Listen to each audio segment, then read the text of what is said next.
I was a friend of Herman Kahn before he passed away, and he used to have a technique where he would take a line across the paper, and he'd write everything you could think about a certain thing. And if you didn't like it, he'd stick it below the line.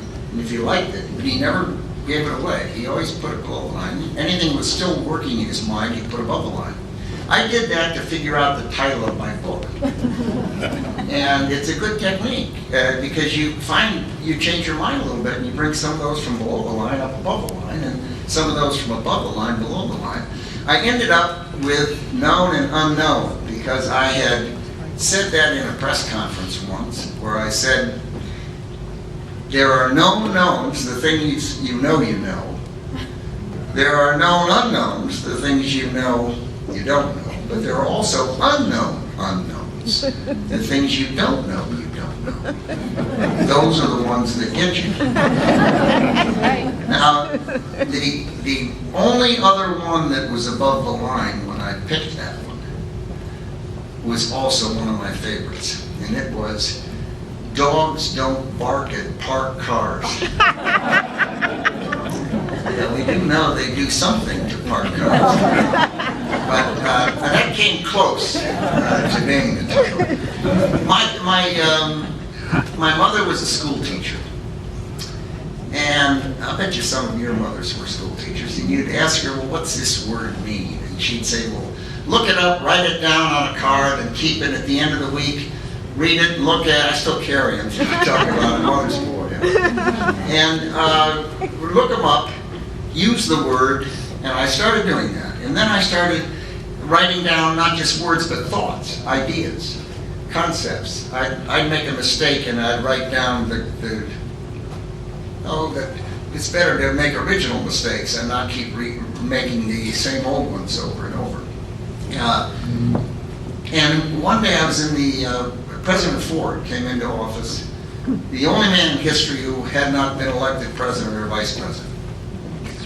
He came in when the economy was absolutely the worst it had been since I was born in 1932, which was the depth of the Depression. That was 81 years ago. And he came into office and the economy was terrible, the Vietnam War was coming to a difficult end. There were special prosecutors running around because of the Watergate difficulties. He succeeded the only man who ever had to resign. And I made a comment. He called me back. I was ambassador to NATO, and he called me back from Brussels and asked me to be his chief of staff. And I made a comment. I said something to him. I don't know what it was. Maybe it was something like, it's better to have people working off your outbox than working on your inbox, because it's better to have them working on your priorities rather than you working on their priorities. He said, well, where did you get that? And he'd been a legislator his whole career, and I said, well, I make notes on those things. And he said, well, tell me some of the other ones. And I said, well, when I was a Navy pilot, the handbook said if you're lost, climb, conserve, and confess. Not bad for a politician.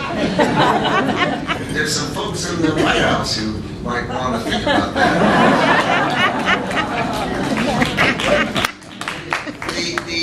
The concept in business, I spent, I guess, 20 years in business, and one of the ones I always liked the best was what you measure improves. It forces you to decide what you're going to measure, establish a priority. And then it requires you to take a risk, because you have to tell people you're going to measure that. And it may get worse instead of better. And they may not like what you've decided to establish as a priority. In the military, we say the same thing differently. We say, you get what you inspect, not what you expect.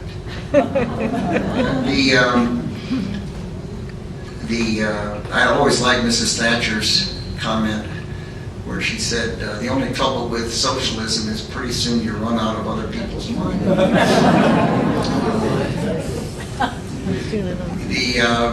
In any event, President Ford said, give me that to read. So I went back, I said, there's nothing to read, it's just a bunch of notes.